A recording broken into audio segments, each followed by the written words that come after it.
ఈరోజు రాష్ట్రంలో red book పాలన నడుస్తుంది.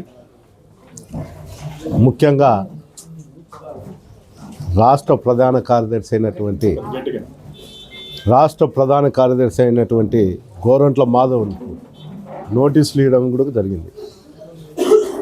అంటే ఈ రాష్ట్రంలో వైఎస్ఆర్సీపీ నాయకులను కార్యకర్తలను భయపెట్టేదానికోసము భయాందోళన సృష్టించి పార్టీ క్యాడర్ను నిర్వీర్యం చేసే విధంగా జరుగుతుంది. ఎన్ని కేసులు పెట్టినా ఎవరి మీద పెట్టినా కూడా ఇది వైఎస్ఆర్ పార్టీ జగన్మోహన్ రెడ్డి గారి నాయకత్వంలో ఏ కార్యకర్త కానీ ఏ నాయకుడు కానీ భయపడే ప్రసక్తే లేదు. అందులో రాయలసీమ ప్రాంతంలో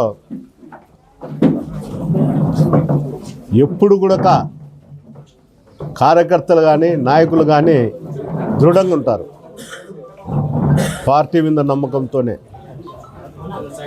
ఇలాంటి పార్టీ 9 నెలల్లోనే సంక్షేమ పథకాల వైపు చూడకుండా కేవలం అరెస్టుల పర్వం మీదనే తెలుగుదేశం గవర్నమెంట్ ఆధారపడి పార్టీ నడుపుతారు. ఇవి ఎన్ని రోజులు సాగు. ఈరోజు వాళ్ళు చేస్తారంటే ఇక్కడ నాయకులను భయపెట్టేదానికోసమే చేస్తారు. వైఎస్ఆర్ పార్టీలో మేము అయితే మటుకు పార్టీ ఉన్నంత వరకు ఏ నాయకుడు కూడా భయపడే ప్రసక్తే లేదు. ఎన్ని కేసులు పెట్టినా ఎన్ని విధాలుగా ఇబ్బందులకు గురి చేసినా కూడా మేము పార్టీలోనే ఉంటాం. మాధవ్ అరెస్టు కూడా చాలా ఎప్పుడో 3 ఏళ్ళదే 4 సంవత్సరాలతో ఈ కేసు నోటీస్ ఇచ్చినారు. నోటీస్ ఇవ్వడం జరిగింది. ఆ నోటీసు కూడా ఈరోజు ఆయన పోయి సంజాయిషి చేయడం కూడా జరుగుతుంది. మొత్తం మీద ఈ రాష్ట్రంలో సంక్షేమ పథకాల మీద ప్రభుత్వం దృష్టి పెట్టాలి తప్ప ఇట్లా అరెస్టులతో అందరినీ భయభ్రాంతులకు గురి చేసి ఇబ్బందులు పెట్టడం మంచిది కాదని ఈ సందర్భంగా చెప్పడం జరుగుతుంది. రేపు కూడా అదే తెలుస్తుంది కదా, చట్టమే చేసేది. మేమేం చేయము. అవి మేము చెప్తే చట్టం అవలంబించుతుంది అంతే. అది ఈరోజు రేపు మళ్ళా నైట్ వస్తుంది, తెల్లాడుతుంది. రేపు కూడా అదే విధంగానే ఉంటుంది. ఈరోజు మేము బాధపడుతున్నామనో లేకపోతే మేము భయపడించుకుంటే ఇంకా మళ్ళాసారి కంటెస్ట్ చేయరనో లేకపోతే ప్రజలు ఓటేసేకి రారు అనుకోవడం చాలా తప్పు. రేపు అనేది ఒక రోజు ఉంటుంది. ఆ రోజును ఎవరు కూడా మర్చిపోయే పరిస్థితి అయితే ఉండదు. ఇబ్బంది పడిన ప్రతి నాయకుడు ప్రతి కార్యకర్త ఆలోచనతోనే ఉంటాడు.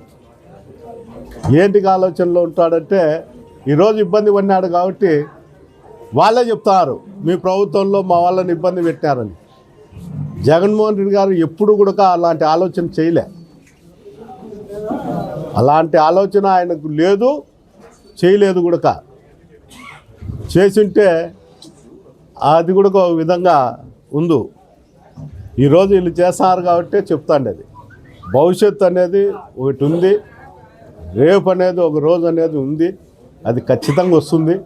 వచ్చినప్పుడు అప్పుడు కూడా చట్టం తన పని తను చేసుకుంటానే పోతుంటుంది. ఇప్పుడే కాదు చట్టం తన పని చేసేది. భవిష్యత్తులో కూడా చట్టం అనేది ప్రభుత్వ ఉద్యోగులు అనేది ఎప్పటికీ వాళ్ళు ఉంటానే ఉంటారు. ఏ ప్రభుత్వం వచ్చినా ఎవరున్నా కూడా రిటైర్డ్ అయ్యేంత వరకు ఉంటారు. ఆ రోజే భయపడతాను. ఇంకా భయపెట్టడం అంటే అదే. నేనైతే ఎవరికి భయపడను. నేను అధికారులు భయపడేంత స్తోమత మాకైతే లేదు. కానీ మళ్ళీ రేపు ప్రభుత్వంలో కూడా వాళ్ళే కదా ఉద్యోగం చేసేది. మేము ఉంటాం పోతా అంటాము, దాని గురించే కాదు. ప్రభుత్వ ఉద్యోగులు అయితే ఖచ్చితంగా ఉంటా అంటారు. వాళ్ళని భయపడేయాల్సిన అవసరం లేదు, ఏం లేదు. ఇదే అధికారులే రేపు కూడా పనిచేయాల్సిన పరిస్థితి అదే కదా ఉండేది. నేను వేరే విధంగా ఏం లేదు. ప్రభుత్వ ఉద్యోగుల మీద కానీ వ్యతిరేకత పోయేం లేదు. అది ప్రభుత్వ ఉద్యోగుల మీద నిన్న ఎమ్మెల్సీ ఎలక్షన్లలో చూపించడం కూడా జరిగింది కూటమి ప్రభుత్వానికి. అది మేము చేయాల్సిన అవసరం కాదు, వాళ్ళే చేస్తుంటారు.